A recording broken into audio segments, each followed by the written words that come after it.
High, আপনাদের সকলকে আয়ুষ্মিতা লাইফস্টাইলে স্বাগত জানাই। আজ আমি আপনাদের সামনে দেখাতে চলেছি আমার প্রিয় খাবারগুলোর মধ্যে অন্যতম একটি খাবার চিলি প্রন। এই হলো চিংড়ি, যার প্রেমে আমি ছোট থেকে পাগল। সামান্য আদা কুচি, রসুন কুচি, গোলমরিচ গুঁড়ো, লবণ, হলুদ আর সাথে সামান্য কর্নফ্লাওয়ার, ডিম দিয়ে ভালো করে ম্যারিনেট করে নিলাম। এরপর এটাকে 10 মিনিটের জন্য চিংড়িটাকে রেস্টে পাঠিয়ে দিলাম। এবার পালা তেল গরম হওয়ার। তো কড়াইতে কিছুটা সাদা তেল দিয়ে দিলাম। তেল গরম হয়ে উঠতেই চিংড়িগুলোকে সফটলি তেলে একে একে ছেড়ে দিলাম। এরপরে চিংড়িগুলোকে এপিট ওপিট করে হালকা ফ্রাই করলাম।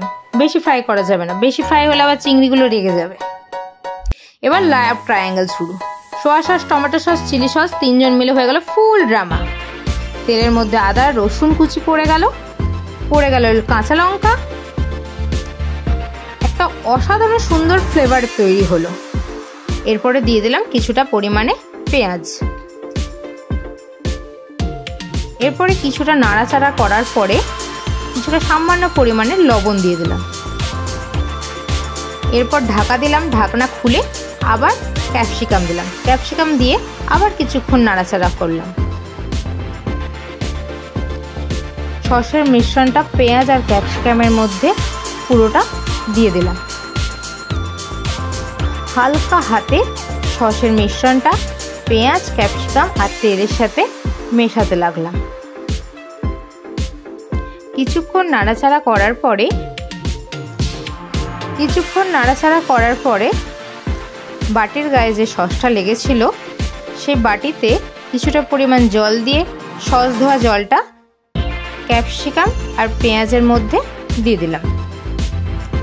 আবারও কিছুক্ষণ নাড়াচাড়া করতে লাগলাম। এরপরে চিংড়ি মাছগুলো ওর মধ্যে দিয়ে দিলাম। চিংড়ি মাছগুলো দেওয়ার পর কিছুক্ষণ নাড়াচাড়া করলাম।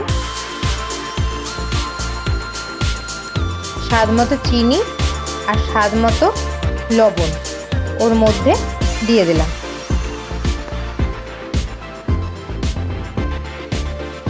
এরপর আরও কিছুক্ষণ নাড়াচাড়া করার পরে একটা বাটির মধ্যে 1 চামচ কর্নফ্লাওয়ার এবং 2 চামচ জল নিয়ে সেটাকে ভালোভাবে মিশিয়ে মিশ্রণটাকে কড়াইয়ের মধ্যে পুরোটা ঢেলে দিলাম।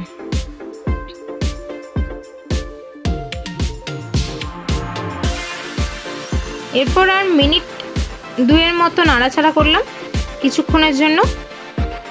এরপর সামান্য সাদা তিল নিয়ে এই চিলি প্রনের মধ্যে ভালো করে ছড়িয়ে এটাকে মিক্সড করে নিলাম। সাদা তিল ঘরে না থাকলে দেওয়ার কোনো প্রয়োজন নাই। ব্যাস, সব মিলিয়ে মিশে রেডি হয়ে গেল আমার স্পাইসি বেঙ্গলি চিলি প্রন। দেখতে যতটা সুন্দর হয়েছে, খেতেও কিন্তু ততটাই দারুণ হয়েছে। ভিডিও ভালো লাগলে একটা লাইক, কমেন্ট আর সাবস্ক্রাইব করতে ভুলো না যেন। ধন্যবাদ।